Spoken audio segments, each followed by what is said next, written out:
Variety of தோசையில் அடுத்து நம்ம பார்க்க போகிறது பனானா தோசை, வாழைப்பழ தோசை. இப்போ அதுக்கு தேவையான பொருள் என்னென்ன அப்படிங்கிறத பார்த்துருவோம்.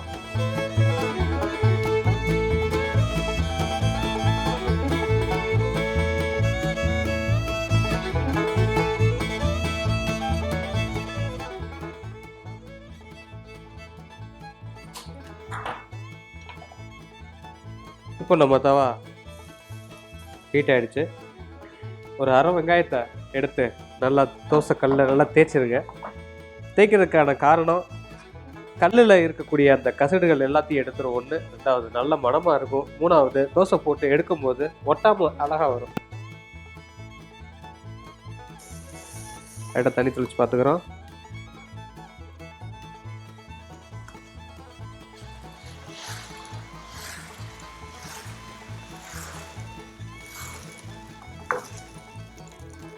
தோசை ஊற்றியாச்சு. தேவையான எண்ணெய், கடலை எண்ணெய், நெய் ரெண்டும் கலந்து வச்சுருக்கேன்.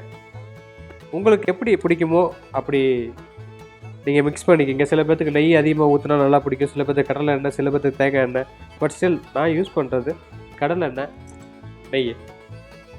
இது எதுக்காக கடலை எண்ணெய், நெய் சொல்கிறேன் அப்படின்னா, உண்மையாகவே இந்த தோசைக்கு இந்த மாதிரி எண்ணெய் ஊற்றி சாப்பிட்றது ரொம்ப நல்லாயிருக்கும். இப்போ நான் அந்த பழத்தை தோசையோட எல்லா பக்கத்துலையும் வச்சிடுறேன்.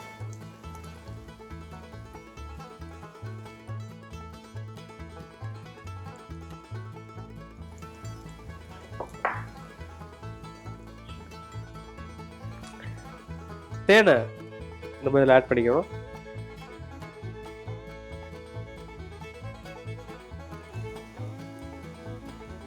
இந்த தோசை குழந்தைகளுக்கு ரொம்ப பிடிக்குங்க. ஏன்னா இனிப்பாக இருக்கும். ஒன்று, தேன் பிடிக்காத குழந்தைகளுக்கு இந்த மாதிரி தோசையில் பண்ணி கொடுத்தீங்கன்னா இன்னும் கொஞ்சம் டேஸ்ட் கொஞ்சம் அதிகமாகும்.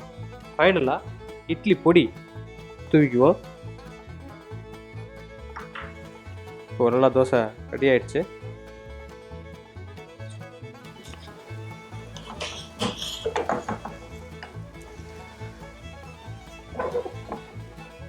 நல்ல ஒரு கலர் வரட்டும். இந்த நம்ம ஊற்றிருக்க எண்ணெயும் இந்த நெய்யும் பார்த்தீங்கன்னா ஒரு பொன்னிறம் கலர் அப்படின்வாங்கல்ல, அந்த கலரில் இப்போ அந்த தோசை வந்துடும், ரெடி ஆகிடும்.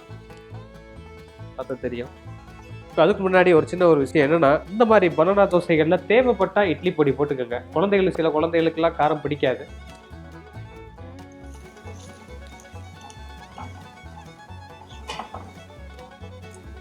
கலர் மாறிடுச்சு. இந்த தோசையை மடிக்கிறதுல தான் இந்த தோசையோட அழகே இருக்கு.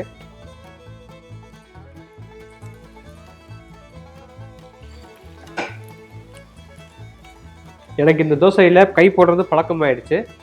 ஏன்னா எனக்கு இந்த ஹீட்டை பழகிக்கிட்டேன். நீங்கள் அந்த மாதிரி இல்லாமல் கரண்டியை யூஸ் பண்ணிக்கங்க.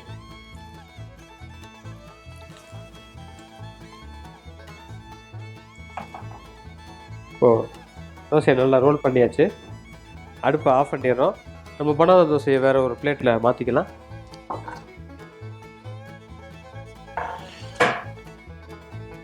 சுட சுட முருகலான பனானா தோசை ரெடி ஆயிடுச்சு.